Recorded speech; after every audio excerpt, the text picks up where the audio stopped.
"2013 marked the birth of the WCFFL. Every year in the sweltering heat of August, 10 teams began a journey with a singular goal: to be crowned champion. In the bitter chill of December, only one team will rise above the rest to have their name added to the pantheon of legends. Now, in 2018, we await the next name to be added to history."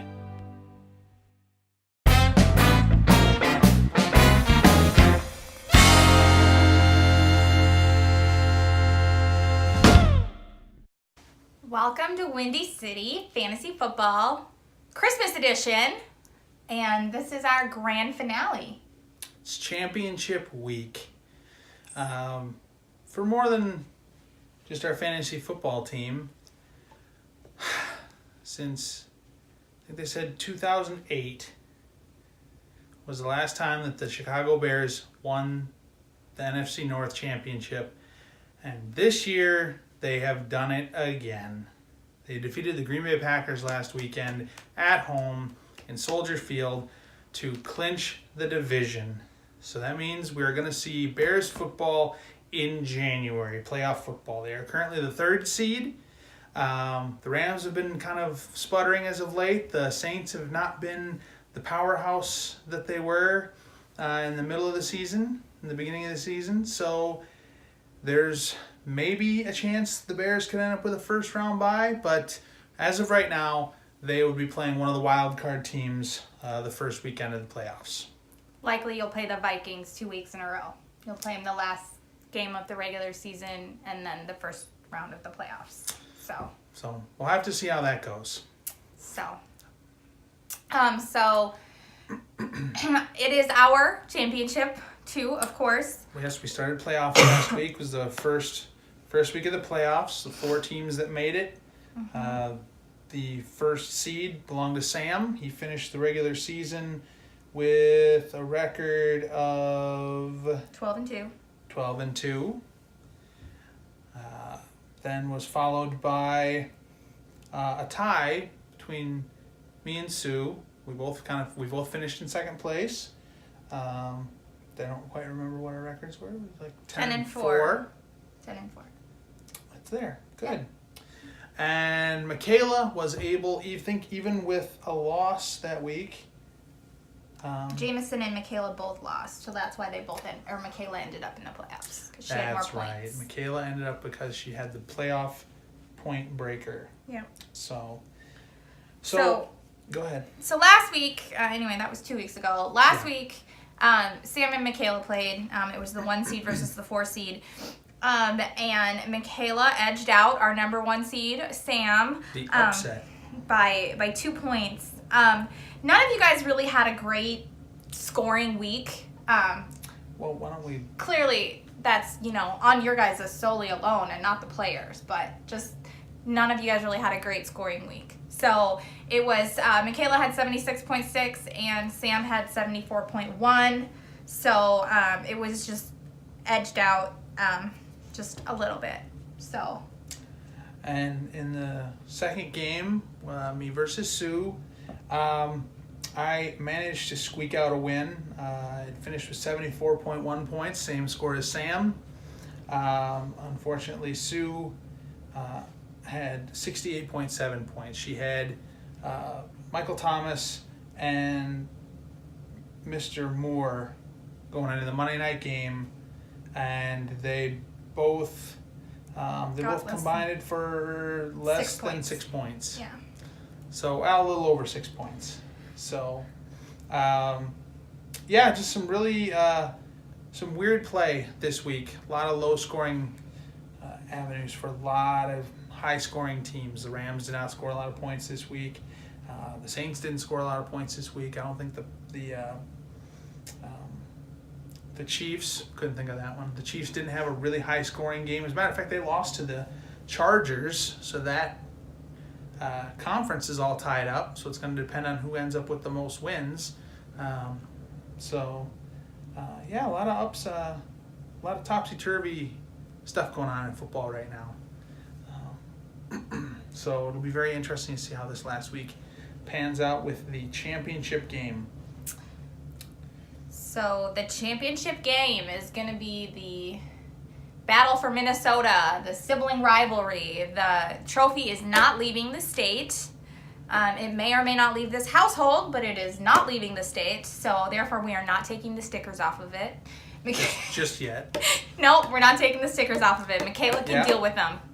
Yeah. So anyway, so that we have that to look forward to now too. So yeah, Matt versus Michaela, sibling rivalry. Yeah.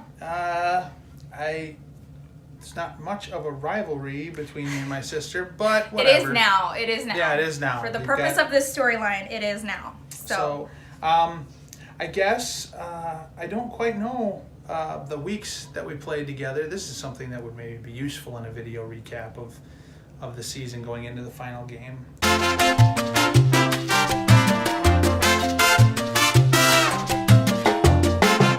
I'm actually 2-0 against Michaela. yes. Knock on the trophy. I beat her the 2 times that we faced each other. We faced each other in week 2, and then again in week 12, I believe. Mm-hmm. So.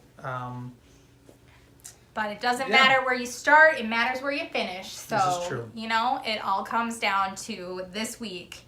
And I think you guys really have very different players than you probably played in those weeks. For example, you're not playing Jared Goff this week. Would you like to explain why? The Rams have been a god-awful mess the last 2 weeks. And even though they play an Arizona team that is really not very good, there's the possibility that Todd Gurley, who has a bit of a knee injury coming out of last week, might not play. And if he's her. Not, and that's Michaela's player. But if he doesn't play, that really affects the way that the Rams are able to play. We saw that in the Bears game. Todd Gurley was pretty much not used a whole heck of a lot, and that team struggled mightily. Yes. So, depending on Todd Gurley's output for the day, is going to really determine how the Rams do, I think, this weekend. So I am going with Dak Prescott as of right now. They're playing Tampa Bay, and Tampa Bay is giving up a whole heck of a lot of passing yards to opposing teams. So I know the Cowboys have been slumping a little bit. Maybe this is the week that they haven't really been slumping. They just had one bad week. Like they had like a 5-game win streak, and then they got blanked by the Colts. So one game, but yeah. Well, it's something to keep an eye on. Kirk Cousins, Michaela's starting quarterback, is going to be playing the Lions. That's even though the Lions have not finished with a really good record where they probably wanted to be this year. Those Division North games are really tough. The Detroit Lions will definitely show up for that game. They'd like to play spoiler. Definitely like to play spoiler. Kick them out. Yeah, because the Vikings need to kind of win to stay in. Yeah. And that game is at Detroit too. It is not a home game. So we'll see what happens. You guys both have good tight ends going against each other. You've got Travis Kelce, and she's got Zach Ertz. Again, the Eagles are kind of an up and down. You never know what's going on. But again, you guys have two pretty good name tight ends. And they both play 2 pretty good defenses this weekend. The Philadelphia Eagles with Zach Ertz are playing Houston, and Travis Kelce is going up. The Chiefs are going up against the Seahawks this week. And the Seahawks are in another position like that. They've got to win to try and keep their playoff hopes alive. And the game is in Seattle, and Seattle is always very the Hawks' nest, the 12th man. They're very they're good at home games. Yeah. So and Philly needs to win that game to keep their playoff hopes alive, and Houston kind of needs to just keep winning to keep their hold on the AFC South, because the Colts, as we mentioned earlier, have really come alive, and while they're not in the playoff picture right now, if they win outright, they could take the division and then make it in, and that'd be a really scary team to meet in the playoffs. They've been playing some really tough football. Yeah. So, yeah. You guys have some big name running backs. We've got, Philip Lindsay. We've got Ezekiel Elliott, Todd Gurley, Mark Ingram.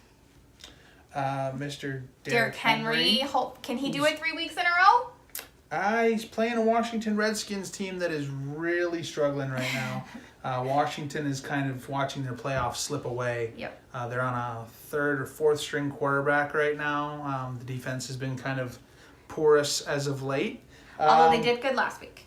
And Tennessee is kind of also, they're still in the playoff hunt. They're still on that bubble. If they can continue to win games, they could make it in as a wild card. So, yeah, you've got to hope that some of these teams that are on the bubble are going to still ball out and try and put up points this week. Yeah. Guys' defenses, the Broncos are playing the Raiders, so that should be not a problem. And then, of course, Bear Down is playing out at Levi Stadium. The funny thing about these is that the Broncos have pretty much been eliminated from the playoffs. They're no longer in it. Their offense has been awful. They've lost some close games recently.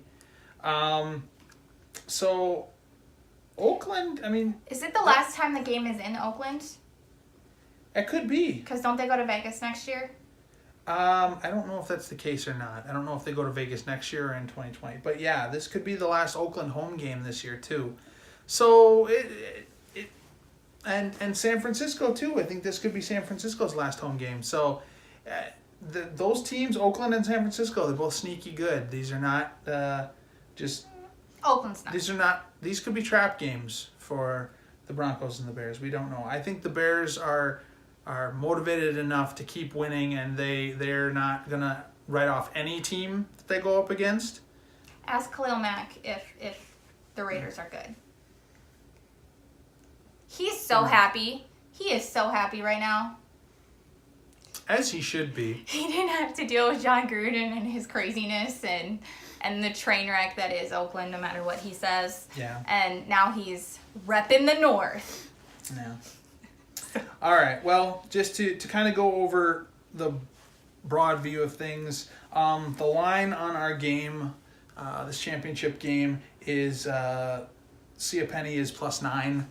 So I am, as of right now, predicted to win by that many points, 9 points. But once again, these predictions have been known to not be the most accurate. They actually do have to play the games in order to see what happens. So, but yeah, we're down to the end. This is it, the last game to see who gets their name on the trophy again this year. This spot right here, the little plaque here with 2018 is going to go away, and there's going to be a name underneath that year. And that person will then get this wonderful trophy. Yeah. With the stickers. And they will then get the honor of doing a video next year. So, Michaela, there's some incentive to either win or not win for you. You win, you get to do the videos for the year. Well, see, I don't know if that's... The video's been going on for 2 years. Seasons? Yeah. 3 years? 2 years. Well, they didn't make Lindsay do the videos. No. They didn't make Emily do the videos. Jameson did them in 2017, and we did them in 2018. I feel like this is a new rule that's just been kind of implemented. Actually, I think that rule has been implemented by you. I think you just implemented that rule. Maybe we need to get a ruling from the commissioner. I don't know. But I think it's an added bonus. It's an added fun bonus to win. We've had so much fun this year. We actually have. It's been finding time to do it has been difficult at times. But they have been fun overall just because we, discuss what we should discuss. And we have had some pretty awesome special guests over the time. Yeah. There's 4 little eyes over there looking at us. the tree. Eyeing the tree, really. And the other little common guest star is in his room, or Santa will not come. So he needs to start going to bed earlier. But anyway. So that is where we are. Good luck to Matt. Good luck to Michaela. One of the Klotzes are going to bring it home. She's not a Klotz anymore, but she still is. One of the Klotzes is going to bring it home. So good luck. And the Bears are the kings of the North, and the king of our fantasy football league will also be of the North, or queen. So who knows? But it's been a wild ride, and we're down to the end, and now we get to see who gets to hoist the trophy at the end of the year. Yes. So good luck, everyone. Since the games are on Saturday, Sunday, Monday, that'll be Christmas. So Merry Christmas to all. Hopefully everybody gets what they were hoping for. I'm sure the little kids will be spoiled, and us adults will be spending the day putting toys together and putting batteries in toys, and then wishing we hadn't put batteries in toys. So, yay! 'Tis the season. So that's all for us. It's been a great season. Yeah, it's been a great season. Another great year for Windy City League Fantasy Football. Merry Christmas. Can't wait to see everybody in 2 weeks in Wisconsin. Yeah, and bear down Chicago Bears. Merry Christmas. Merry Christmas. That's all, folks.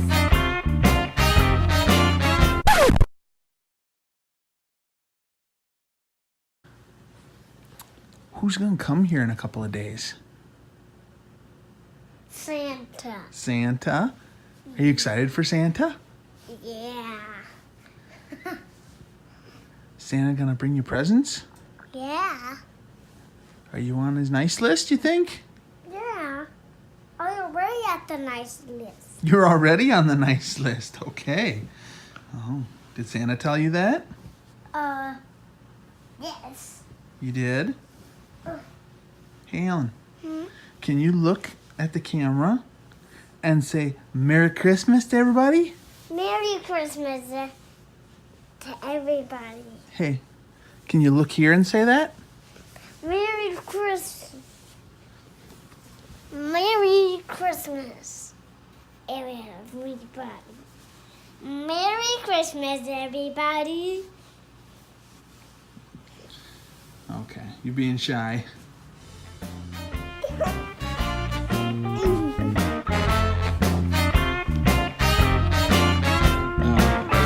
Can I want some more?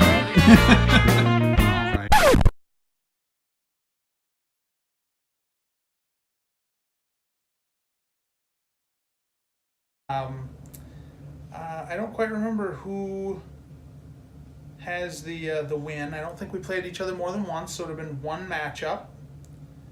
1 If second. I had to take a wild guess, my guess is I probably lost the game. I didn't manage to beat a lot of the good teams this year up to this point. You're gonna The last have to go couple back of- in this. The last couple of weeks, okay. Well, anyway, so it's Okay. golf to the races versus see a penny pick 'em up. The big players on these teams are obviously Just hang on a second if you want to talk about that. Time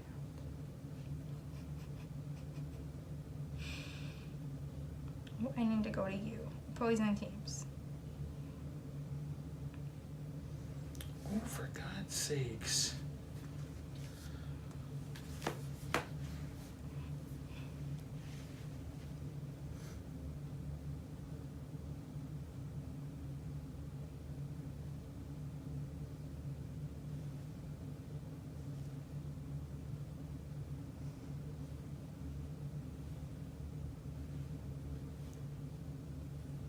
There. No, that's...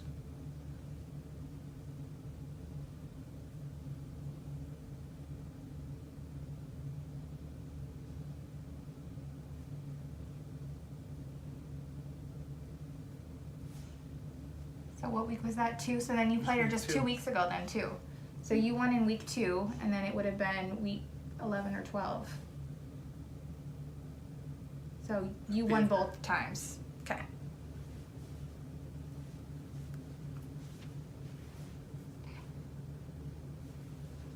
Okay. We'll edit that part in and out, however you want to do it. Okay. Stop. Okay. And as of the matchups from earlier in the year,